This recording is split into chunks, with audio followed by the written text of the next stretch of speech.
Senator Edward Markey, throughout your remarkably productive career as both congressman and senator, you have made your Commonwealth proud of the length, breadth, and depth of your commitment. An ardent crusader in the arena of climate change, you co-authored the landmark Waxman-Markey Bill, the only comprehensive climate legislation ever to pass a chamber of Congress.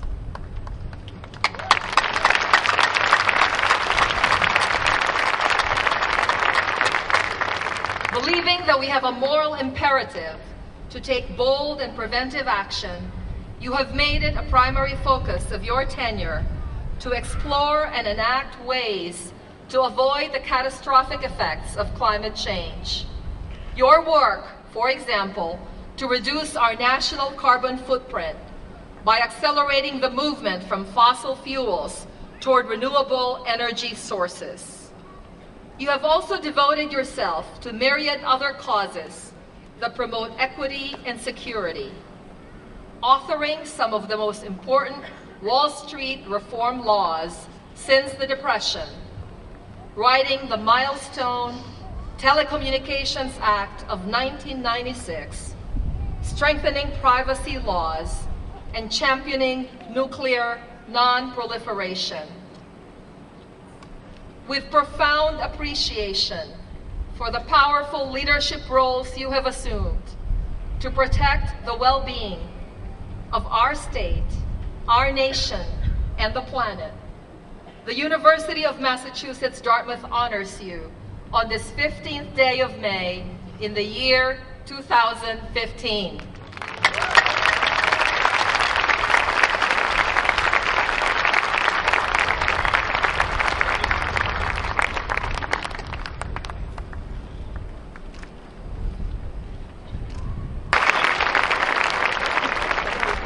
Thank you, Chancellor Grossman, Marty Exafaris, Tejendra Patel. What a fantastic job you just did, to the faculty, and to all the graduates of the class of 2015. My congratulations to your great accomplishments.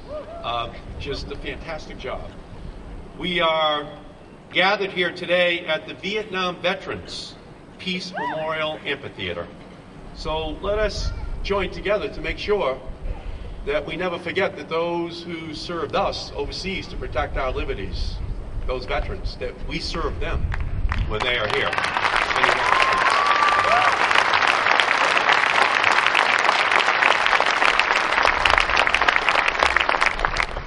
So you have built here at UMass Dartmouth a North Star of educational leadership here on the south coast of Massachusetts.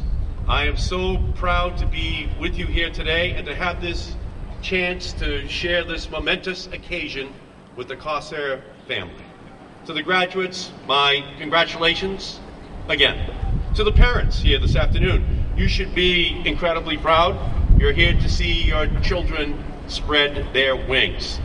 But if we're going to be honest here, UMass Dartmouth has picked a commencement speaker who went to college and to law school as a commuter, still living home with my mother and father. I never lived away at school. And all I can tell you is, if you do end up living back at home with your parents and they ask you when you're leaving, just say that maybe if we just stayed at home a couple more months, that you too might become a United States Senator, you know? So you keep that in mind. When I was running for the United States Senate in 2013, Vice President Joe Biden said he would come to our state and endorse me in Massachusetts. He asked me where I wanted him to join me in this state. Where could we showcase our state's commitment to education, our tradition of innovation, our diversity of ideas and people, our promise and our potential? I said to Vice President Biden, if you want to see all that, then come to UMass Dartmouth. And when he stepped out of his car right here in 2013 with his trademark sunglasses, we all knew that we were in the coolest place in Massachusetts. Ladies and gentlemen, I stand before you as the first person to have ever graduated from college in my family, even if it didn't get me out of the house.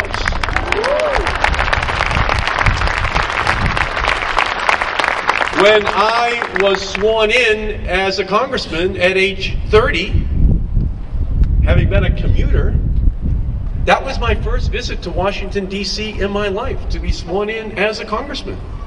Because everything your parents tell you, everything your teachers tell you, is accurate about your potential to be who you want to be. My father grew up in Lawrence, in the shadow of the mills.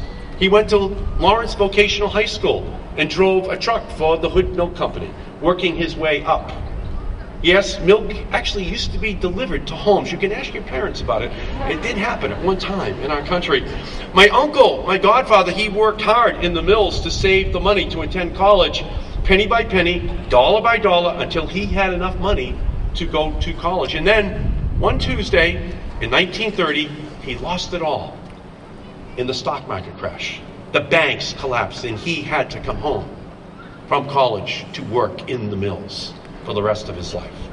My mother was president of her high school class, but her mother, my grandmother, she died. My mother had wanted to go to college, but in the old days, before social safety net programs, the social safety net was one of the girls is going to have to stay home and raise the younger three girls in the family. She had to abandon her college dreams because it was an immigrant family. And that's why it's so important that when we're talking about immigration, we talk about changing our laws so that we don't persecute, but that we protect immigrants in this country. We need to bring millions of Americans out of the shadows and onto a pathway to citizenship.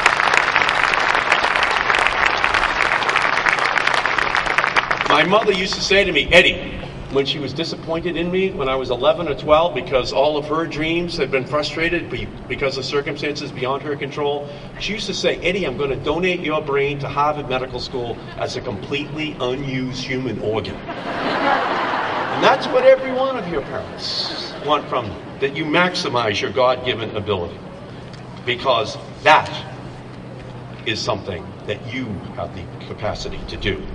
So there weren't that many women who used to go to college.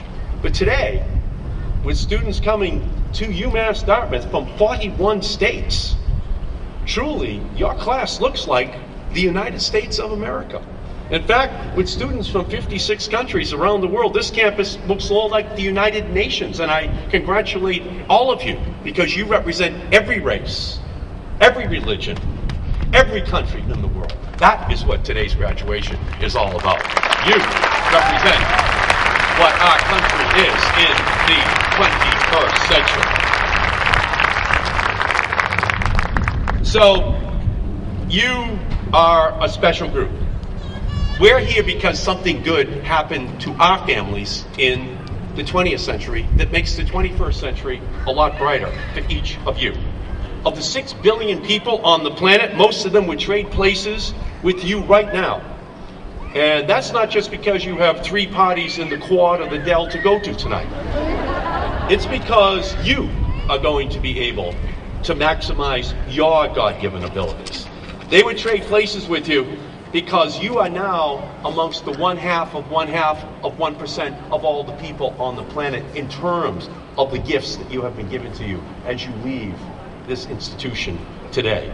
Not everyone in our country is as fortunate as you are right now. Many do not have the opportunity or the resources to maximize their God-given abilities. You are privileged because of the educational and economic opportunities that are spread out before you around our Commonwealth, around our country, around the entire world. You are privileged because of the knowledge you gained here and you can now use. Each of you has a passport that has been punched. Now is when you can lift your gaze to the constellation of possibilities for yourselves, for your families, for your country.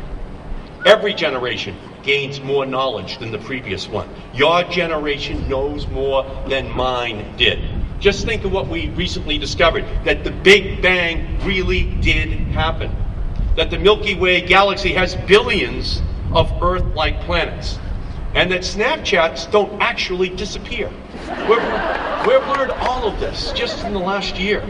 And if knowledge is power, and with power comes responsibility, then your generation has more responsibility than anyone that has ever come before. Now the question is, what are you going to do with that responsibility? Martin Luther King once said, "The arc of the moral universe is long, but it bends towards justice." But the truth is that in almost every case of injustice, there were many people jumping on that arc and bending it down towards justice. You have to apply that arc of justice so that everyone in our society is able to benefit from it. I'm going to suggest 4 ways that you can live up to your responsibilities now as citizens of this country, of this world. This is a pay it forward 4 points. How can you do good and do well at the same time? Number 1, make it easier for the next generation to have the same feeling of accomplishment and possibility that you have today. Many of you are one of the 40 million people who will leave college and have student loans. Student loan debt in America right now is more than $1 trillion. That's a trillion with a T. Because now that you're finally done lugging your immense books around campus like the Greek tale of Sisyphus, this load has been replaced by the crushing weight of student loan debt, not to mention the chilling prospect of several more years of eating instant ramen. And that's wrong. And I'm not just talking about the ramen. I will fight for legislation to allow you to renegotiate your student loans to get a lower rate after college in the same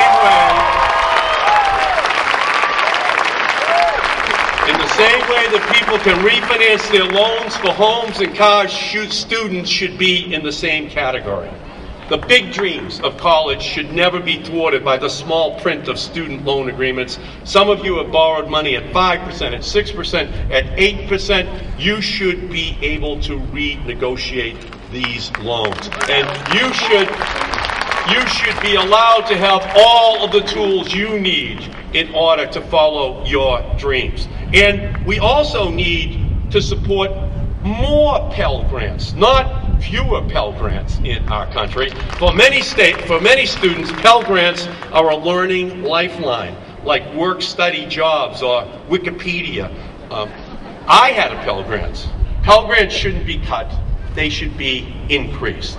Because when we do, it will mean more people sitting where you are right now, feeling the fulfillment and the pride you are experiencing this afternoon. Number 2, protect the planet against the greatest challenge of our time, climate change. From the Industrial Revolution to the Information Revolution, we've been pumping carbon into the atmosphere, trapping heat. That heat is melting ice caps, strengthening storms, raising sea levels. Scientists are linking it to this record-breaking snowfall of this past winter. Anchorage, Alaska had 20 inches of snow this winter. They had to truck in snow to begin the Iditarod race this year. What's happening is that cold air comes down, and off the coast of Massachusetts, they were recording temperatures 21 degrees warmer than normal in the ocean in January. And when that cold air hits the warm ocean, you get more precipitation. You are eyewitnesses here to what is happening. And you have to be in the forefront of doing something about it. You are graduating people with graduate degrees today to fight climate change, to ensure that they are working in marine sciences. I congratulate you for that. You are ensuring that nurses are going to be graduating, because the more pollution we put out there is the more asthma and other diseases which is going to be out there. And we need those nurses to be a part of the team to deal with this issue. We need the engineers to be able to think through how we're going to deal with this issue, how we're going to invent the new technologies, how we're going to provide for a way of looking at these issues. And we are going to need the artists as well. We're going to need those who can help us in their galleries, in their theaters, in their symphony halls to tell the story, not just of climate change, but of all of the things that afflict mankind. Because you know how to put it on a canvas, on a stage, on a film that is not on an Excel spreadsheet. You know how to do that. That is a gift. Each one of you can make a difference. Each one of you can be a part of the green generation. If a kid from Malden, whose father was a milkman, can pass the laws that lead to a doubling of the wind and solar in our country, or increase the fuel economy standards to 54.5 miles per gallon by the year 2025 in our world, creating this technological revolution, you can do whatever you want to do as part of the green generation to solve this problem. And I ask you to each play your role. Number 3, fight income inequality. In our land of plenty, too many go without. In America today, nearly half of those who grew up in families in the bottom fifth of income earners will stay there as adults. The Census Bureau reports that the average American household made just $300 more in 2013 than it did in 1989. For some of you graduate students, 1989 might be the year that you were born. A $300 raise over 25 years does not seem that much. While in 2013, the 25 biggest hedge fund managers in America made more than twice as much as every single kindergarten teacher in America combined. Think about that. The top 25 hedge fund managers, just 25 people, made more money than every single kindergarten teacher in America combined. Who contributed more to our society last year? All those kindergarten teachers or 25 hedge managers? Huh?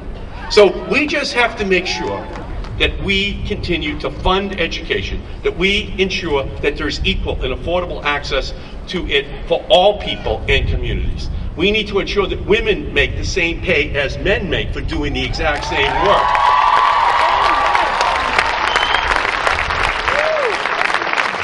In our country, even today, women get paid 78 cents on the dollar as a man, but African American women get paid 67 cents, and Latinas get paid 58 cents on the dollar. That must change, and if women just got paid what men got paid, half of all poverty in America would be eliminated. So we have to make sure that women are given what they need in order to guarantee that we are providing for them. And we also have to make sure that we keep big money out of politics. You just can't have the wealthiest people in America controlling the political agenda in our country. We have to pass a constitutional amendment to overturn Citizens United versus the Federal Election Commission to keep out unlimited, undisclosed money. And number 4, don't be afraid to reassess and change course in your life, especially if it will help you follow your passions and professional goals. People often say, follow your dreams. But what they don't tell you is, sometimes that's not how life actually works. If you do it right, your dreams follow you. What you will find is that as life takes twists and turns, and you make choices to take different paths, you may lose sight of your dreams for moments, for months, and sometimes longer. But if you are guided by your passions, and if you put in the work, and you enjoy the moments of achievement, big and small, personal and professional, then what you'll find is that one day you'll choose a path into that dream you didn't consider a couple of pathways ago. Never has a generation had more opportunities to choose new paths and explore undreamed of frontiers as this one. Because in your generation, mobility is the new stability.